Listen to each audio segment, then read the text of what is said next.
Depois da multiplicação dos pães, Jesus mandou que os discípulos entrassem na barca e seguissem à sua frente para o outro lado do mar, enquanto ele despedia as multidões. Depois de despedi-las, Jesus subiu ao monte para orar a sós. A noite chegou e Jesus continuava ali sozinho. A barca, porém, já longe da terra, era agitada por ondas, pois o vento era contrário. Pelas 3 horas da manhã, Jesus veio até os discípulos andando sobre o mar. Quando os discípulos o avistaram andando sobre o mar, ficaram apavorados e disseram: "É um fantasma!" e gritaram de medo. Jesus, porém, logo lhes disse: "Coragem, sou eu, não tenhais medo." Então Pedro lhe disse: "Senhor, se és tu, manda-me ir até o teu encontro, caminhando também sobre a água." E Jesus respondeu: "Vem, Pedro." Pedro desceu da barca e começou a andar sobre a água, em direção a Jesus. Mas quando Pedro sentiu o vento, ficou com medo e, começando a afundar, gritou: "Senhor, salva-me!" Jesus logo estendeu a mão, segurou Pedro e lhe disse: "Homem fraco na fé, por que duvidaste?" Assim que subiram no barco, o vento se acalmou. Os outros discípulos que estavam no barco prostraram-se diante de Jesus, dizendo: "Verdadeiramente, Jesus, tu és o Filho de Deus." Palavra da salvação.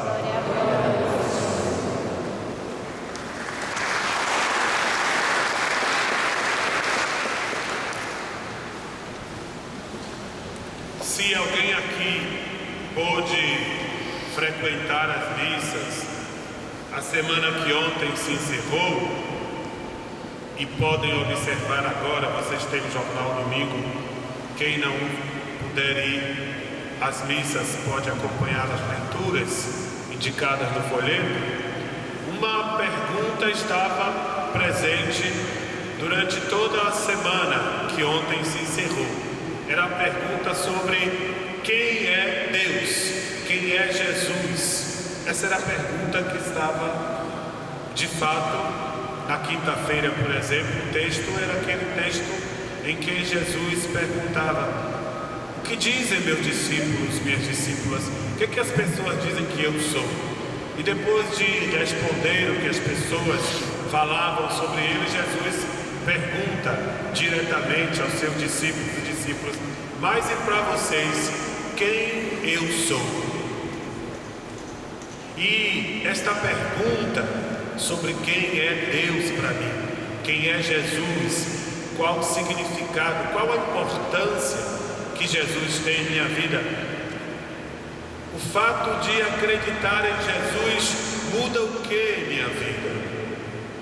Ou se o fato de eu professar a fé em Jesus tem um impacto na minha vida, tem algo a ver concretamente com a minha vida, com as escolhas que eu faço, com as opções que eu tomo, com o rumo que eu dou à minha vida, com o modo como eu me relaciono com as pessoas, com as minhas utopias, com os meus sonhos. Essa pergunta é uma pergunta fundamental. Quem é Deus para mim? E hoje, o mundo de hoje, essa pergunta continua. a pergunta: quem é Deus? E vocês sabem que a gente vive num mundo plural. Também na sua dimensão religiosa, o mundo hoje é plural. São muitas religiões. E muitas religiões dão respostas diferentes a esta pergunta: quem é Deus? Ou melhor, respondem à pergunta que Deus faz para elas: quem eu sou para vocês? No universo, dentro do universo cristão, nesses 2000 anos de cristianismo, mais de 2000 anos, também as igrejas cristãs dão às vezes respostas diferentes para esta pergunta: quem é Deus? Quem é Jesus? E mesmo dentro da Igreja Católica, a gente encontra acentos diferentes quando dentro da igreja os cristãos organizados nas comunidades, nos grupos, nos movimentos respondem a essa pergunta: quem é Deus? Qual o significado de Jesus para mim?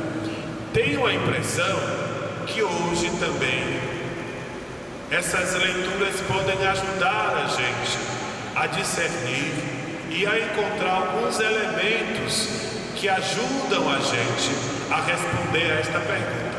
É bom também a gente ficar atento que a semana terminou com a festa ontem da Transfiguração. Jesus, portanto, que se revela totalmente para os seus discípulos, para a sua igreja, ou melhor, para um grupo pequeno de discípulos, esses que testemunharam, e nós somos seguidores desse testemunho apostólico, dessa fé apostólica, desse credo apostólico. Pois bem, eu pensei 3 coisas que eu posso oferecer a vocês, para vocês, se aceitam, continuarem esta semana. 2 personagens aparecem hoje nas leituras: o profeta Elias, na primeira leitura, e vale a pena ler a vida do profeta Elias. Se vocês puderem, voltem sobre o livro dos Reis, na Bíblia de vocês, leiam esses 2 capítulos, o 18 e 19, onde Elias conta como foi o processo de conversão dele para esta pergunta que ele se fazia: quem é Deus? Que importância tem Deus na minha vida? E Paulo também. Esse pequeno trecho que a gente escutou de Paulo parece que aproximam muito os dois. Em que sentido? Elias era um fundamentalista, desses que pode transformar a sua crença numa arma. Vocês conhecem, né? No Monte Carmelo, ele vai fazer a matança dos sacerdotes de Baal. E por conta disso, vocês conhecem a história, a rainha Jezabel vai persegui-lo. E é bom ver essa transformação do profeta Elias. E quem vai fazer essa transformação dele é Deus. Ele está agora no Monte Horebe, portanto, é o caminho que ele faz. De em nome da fé, ele mata. E ele termina numa gruta. Vejam a simbologia. A gruta, que é o lugar que você não tem horizontes amplos, que você está confinado, que você está trancado com medo dos outros. Saramago escreveu um livro muito interessante, onde ele trabalha isto. Lembrem também que para o povo judeu desse tempo, eles enterravam as pessoas em grutas. Então isso tem a ver, um homem que tinha fé mas a fé o tornava uma pessoa muito próxima da morte, no sentido de que ele estava preso, os horizontes limitados, mas também da própria experiência de matar outras pessoas em nome da fé. E aí ele vai fazer essa experiência bonita. Ele está querendo saber quem é Deus, e aí vai acontecer esse fenômeno que vocês têm aí. São manifestações, né, de poder, são manifestações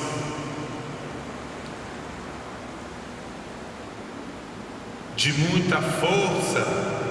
E diz assim: veio um vento impetuoso e forte que desfazia as montanhas e quebrava os rochedos. Sintamos a força dessas palavras. Mas o Senhor não estava nesse vento. Depois houve um terremoto, mas o Senhor não estava no terremoto. Passado o terremoto veio um fogo, mas o Senhor não estava nesse fogo. Portanto, era uma imagem de um Deus violento que arrasava. Esses fenômenos, se vocês se lembram, se fizeram presentes quando Moisés recebeu as tábuas da lei. Agora, tenho a impressão, se a minha teologia bíblica não está equivocada, que Deus quer se revelar de um modo diferente. Ele não está presente nessas manifestações todas que destroem, que arrasam. E diz assim: ouviu-se um murmúrio de uma leve brisa. Ouvindo isso, Elias cobriu o rosto com um manto, saiu e pôs-se à entrada da gruta. E é nesse momento que ele faz a experiência de Deus. Um Deus que é brisa suave. Um Deus, e aí a gente pode, que é eterno. Um Deus que acalma. Isso é importante para a gente, porque vocês sabem, o fundamentalismo é uma doença presente hoje nas religiões, e entre nós cristãos católicos também. E a religião não é para destruir, não é para matar, não é para arrasar.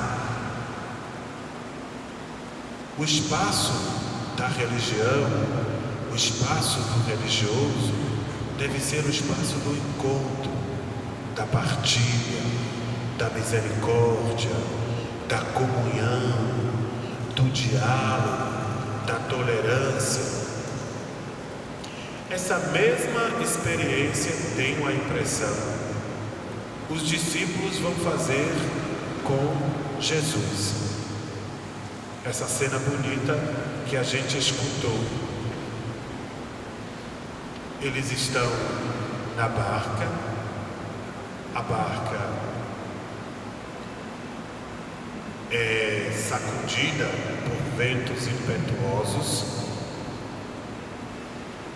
e o Senhor vai aparecer a eles como aquele que acalma a tempestade, aquele que, portanto,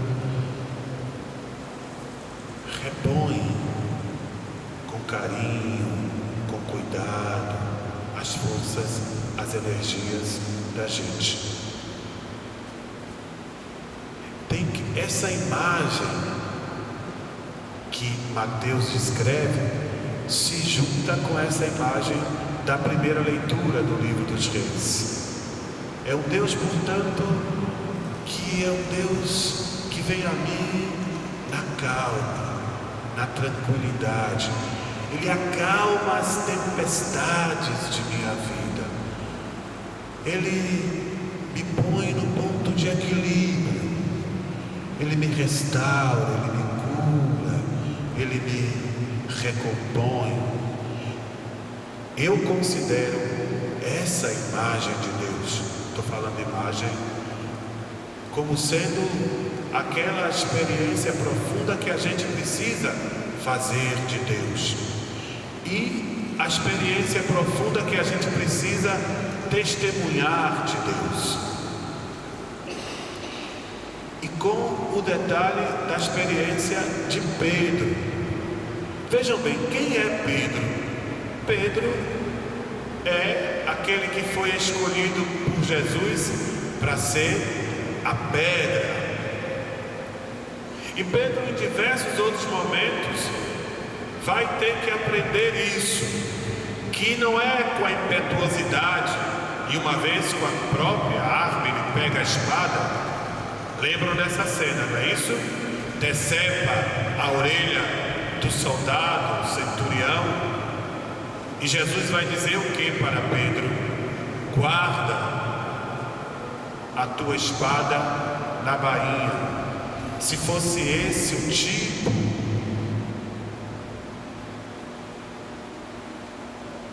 de Deus que eu quisesse revelar para você, se fosse essa forma religiosa, meu pai teria mandado exércitos combaterem ao meu lado. E Pedro vai ter sempre essa dificuldade de entender esse caminho. Por exemplo, nesse texto que eu falei, que a gente leu na quinta-feira, a mesma coisa. Quando Jesus diz a Pedro: muito bem, Pedro, você diz que eu sou o Senhor teu Deus, e eu vou ser morto, vou ser entregue nas mãos dos sumos sacerdotes. Ele chama Jesus à parte, Pedro, e repreende Jesus, porque a imagem que Pedro tinha de Deus era essa imagem. Os exegetas, estudiosos da Bíblia, dizem que Pedro provavelmente pertencia a uma das facções dos grupos que lutavam pela libertação da Palestina, e talvez o grupo que escolheu a luta armada, os zelotes. Daí Pedro tinha essa imagem do Messias, que viria a salvar, mudar, com a espada em punho, guerreando contra os outros. E novamente Pedro aqui vai fazer a experiência contrária. Impetuoso, ao ver Jesus, ele diz: Senhor, deixe-me ir até vós. Jesus diz: vem, Pedro. E 2 passos ele já começa a se afogar. E aí ele faz essa que é a experiência fundamental da gente.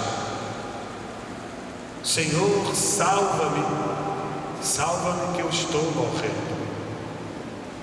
E Jesus estende a mão e salva Pedro. E essa é a experiência fundamental. Deus que não deixa a gente sucumbir, ficar solto, largado, abandonado, frustrado, neurotizado, partido, dividido, cindido. Deus que salva a gente, Deus que devolve, puxa. Assim como Elias vai sair da gruta e vai sair um homem novo e vai agora anunciar um Deus que não quer sacrifício e sangue e matança, mas quer a vida. Pedro também vai fazer essa experiência. Não sou eu com o meu poder, com a minha força, mas é com a força de Deus. E a força de Deus é força para salvar, não para condenar. Religião nenhuma deveria receber o nome de religião se anuncia um Deus que é favorável à morte, ao aniquilamento dos outros, das vidas, de qualquer vida. Paulo dizia assim, não é? Eu desejo mesmo ser segregado por Cristo em favor de meus irmãos, os de minha raça. Não existe para nós cristãos, meus irmãos, os de minha raça. Todos nós somos irmãos e irmãs. Só há uma raça, a raça dos irmãos e das irmãs, dos homens e mulheres que são filhos e filhas de Deus. A cor, a língua, os costumes não deveriam nos separar, não deveriam produzir diferenças e guerras, mas essa pluralidade deveria ajudar a gente a encontrar respostas bacanas juntos, somando forças. Tomara a Deus que a gente aprenda e possa fazer essa experiência do Senhor que me salva, e me salva assim, com tranquilidade, devolvendo a paz, a calma. É interessante quando Mateus diz, põe na boca dos discípulos, que eles pensavam que a primeira impressão é que Jesus era um fantasma. Vocês sabem aqui, vocês devem saber, que em psicologia a figura do fantasma é a figura das coisas horrendas que eu trago, das minhas marcas afetivas que me impedem de caminhar, os fantasmas que me perseguem. E muitas vezes nós somos assim, perseguidos por fantasmas, e as pessoas querem sempre jogar na cara da gente o passado, os fantasmas, e a gente quer se libertar, melhorar, e a gente é impedido. Deus não é um fantasma. Deus não vem para me fazer remoer. Religião nenhuma deve ser para isso, para me jogar toda hora na cara que eu sou pecador. Lembre-se daquele dia, você já fez isso? Não. É para a gente ter uma segunda, terceira, quarta, quinta, sexta chance. Deus nos tira da queda, nos põe de pé novamente, com suavidade, com tranquilidade. Jesus uma vez disse isso para os que queriam segui-lo: deixe que os mortos enterrem seus mortos, deixe os fantasmas para trás, o que importa é a vida. Quem põe a mão no arado e olha para trás perde o tracejado. Esse convite a gente ir para frente, se animar, se reconstruir, se refazer. Eu tenho a convicção que essa é a experiência fundamental que a gente deve fazer, que a gente deveria ajudar nossos irmãos e irmãs a fazerem, e essa experiência que a gente tem de testemunhar no mundo hoje. Deus que me salva, que nos salva assim, sem usar da violência, sem gritar com a gente, sem dedo em riste na cara da gente, sem jogar toda hora na cara da gente os velhos fantasmas que insistem em nos perseguir. O Senhor vem nos dar uma vida nova. Se a gente estende a mão, e se a gente conhece tantos homens e mulheres, irmãos nossos, que estão com as mãos estendidas, ofereçamos a eles um Deus assim, que resgata, que tira as pessoas da luta contra as ondas, contra os ventos que é forte, e restaura as forças da gente, e refaz a gente, e põe a gente no ponto de equilíbrio, e ajuda a gente a reconstruir o projeto de vida da gente. Eu pedi para o nosso casal de cantores, para a gente terminar essa homilia cantando somente o refrão e uma estrofe de uma música inspirada nessa frase de Pedro: Senhor, salva-me. E na resposta de Jesus, na resposta de Jesus, qual é a resposta de Jesus? Vocês têm aí no Evangelho de vocês. Qual é a resposta de Jesus para Pedro? Qual é?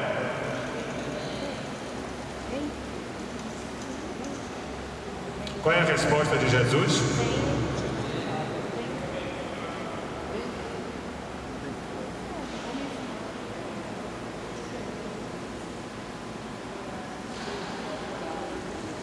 Qual é a resposta de Jesus? Vem, Pedro. E o que mais que Jesus diz como resposta a Pedro?